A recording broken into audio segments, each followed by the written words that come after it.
Hello mga ka-rolls! Another day, another cake. Kamusta na kayo? For today's video, gagawa tayo ng 4-in-1 bento cake. Napaka-perfect talaga nitong cake set na ito para pang regalo. Pwede ito sa jowa mo, sa best friend mo, sa kapatid mo, sa nanay mo, sa tatay mo, kahit kanino actually. Kasi ito, 4 na cake na siya na mini, tapos pwede pa siyang iba't ibang flavor and iba't ibang design. O diba, banggahan. Itong cakes na ito ay order para sa boyfriend ng ating customer. Bali, tag-dalawang different flavors lang ang pinili ni customer. Chocolate moist and red velvet with cream cheese filling. Ganito ako mag-assemble ng 4-in-1 cake set. Bali, nilalagay ko muna sa wax paper ng tag-isa-isa yung mga bento cakes natin. So, kinag-crumb coat ko muna sila. And then, chill ko for about 5 to 10 minutes para ma-set sila. And then, lalagyan ko sila ng white icing as our first coating bago natin lagyan ng mga final design niya. And then, yung pinaka-final touch nila or mga design or details ng bento cakes, ilalagay na lang sila kapag naka-assemble na yung 4 na cakes doon sa cake board. Hindi kasi natin sila pwedeng icingan doon sa cake board mismo kasi syempre matatamaan yung ibang cakes. Kaya dapat isa-isa mo na silang a-icingan para ililipat na lang doon sa cake board. Naku, napakadaling sabihin pero napakahirap gawin. Imagine syempre no, kahit na first touch pa lang yung ilalagay natin na icing dito sa cake na to bago ilipat, syempre nakakatakot pa rin dahil mahirap na kasi na umulit.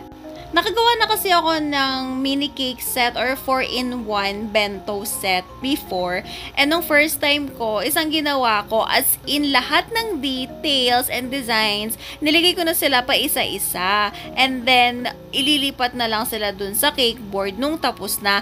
Napakahirap niyang gawin kasi hindi mo talaga maiiwasan na minsan merong matamaan or masira lalo na yung sa babang part niya kasi nga gagamit kayo ng spatula. Nakita niyo naman dun sa intro, 'di ba, kung paano ako maglipat ng cake. Mamaya makikita nyo kung paano ko sila nilipat pa isa-isa para maintindihan ninyo kung gaano talaga siya kahirap. Pero kahit ganun pa rin, hindi ko inaalis ito sa menu ko kasi napakaganda kasi talaga ng setup ng cake na ito and at the same time, affordable siya. Imagine, 4 na cakes na to na iba-ibang design, iba-ibang flavors, perfect pang regalo na worth 1,000 pesos lang. Pero syempre kapag meron mga additional details na ipapalagay is tataas ang presyo natin. Pero yung pinaka-base price natin is 1,000 pesos. O diba? Kesa sa bumili ka pa ng regalo na hindi ka naman sigurado kung magugustuhan ba ito ng pagbibigyan mo, bakit hindi na lang cake yung ibigay mo, ma-appreciate na nila yon and at the same time makakain pa nila, diba? Ang color palette na ginamit natin dito sa cake na to is nude lang and brown. Meron din konting red kasi ganun yung preferred na design ni customer, parang aesthetic. Pero yung mga inspiration na sinend sa atin ni customer, iba-ibang color siya. So, nag-request lang siya talaga ng color palette. Bale, sinendan ko na lang si customer ng nude na color palette at na pinapili ko siya kung alin-alin yung mga colors na prefer niya. Kasi mas gusto ko yung ganon na sila yung pipili ng colors para gagayahin na lang natin. Kesa sa yung simpleng sabihin nilang nude color po, tapos yung pagkakaintindi nila ng nude color is iba sa pagkakaintindi natin. So, mas maganda na yung malinaw. At ito na nga, nilalagyan ko na ng glucose syrup yung ating cake board para madikit ang ating mga bento cakes. And ganito ang technique ko kung paano ilipat. Nagpatulong lang ako sa asawa ko dahil nga wax paper ang pinaglalagyan ng bento cake natin. Sumasama siya kapag hinihila yung bento. So, naglalagay lang ako ng barbecue stick sa taas and then spatula sa baba as alalay. Yan na yung pinakamadaling way sa akin. Naku, madami na ako na-try na ibang way at ito na lang talaga ang pinakamadali sa akin. At yan nga, nasira ko pa nga yung pangalawang cake natin. Expected ko na yan, kaya ang ginagawa ko talaga kapag naglalagay ako ng cake is palabas siya. Kung makikita ninyo, yung paghila ko ng spatula is palabas para kung sakali na matulak ko yung icing using yung spatula is pwede ko siyang pahiran ng bagong icing and pakinisin ulit. Hindi na siya mahirap na ayusin or i-troubleshoot kumbaga. Noong una talaga, sobrang pahirapan talaga ako gumawa nito. Kaya kapag kami nag-order sa akin nito, palagi talaga akong kinakabahan. Pero as time goes by, nasasanay na rin naman na ako. And nakakatry ako ng iba't ibang technique and then pipili na lang ako kung ano talaga yung pinakamadaling part sa akin or pinakamadaling option. And ito ngang option na to, pinakamadali sa akin so far.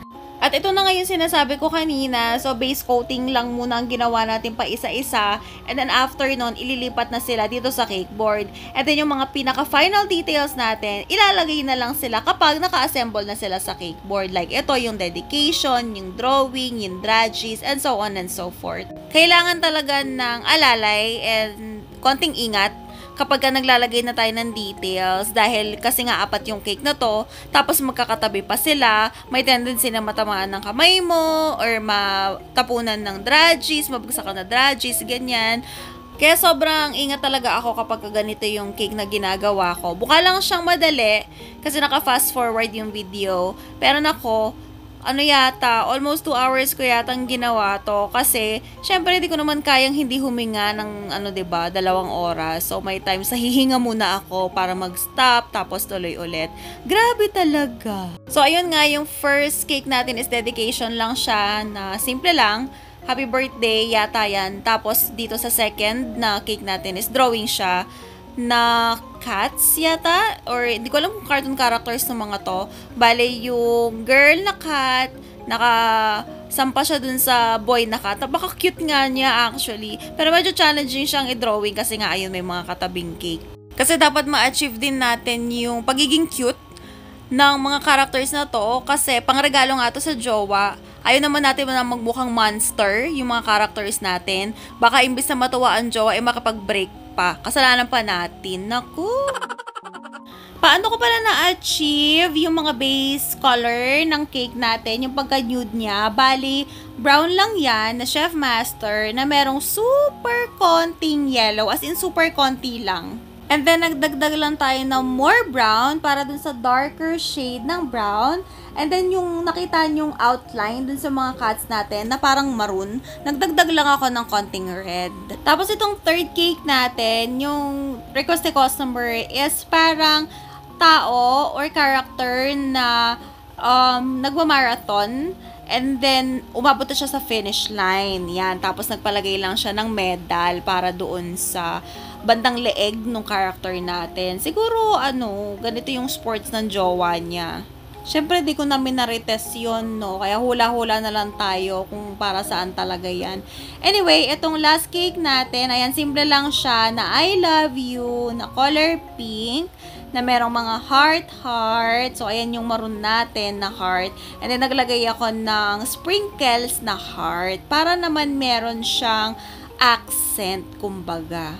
And style na rin yun kasi medyo hindi ko na kayang lagyan ng icing na heart yung sa bandang likuran. Eh, ang pangit niyang tingnan. Kaya ayun, nalagyan ko na lang ng sprinkles na heart para naman mapuno siya. At ito na ang final result! Wow! O, diba? Ang syala ng cake natin, napakasarap tingnan sa mga mata.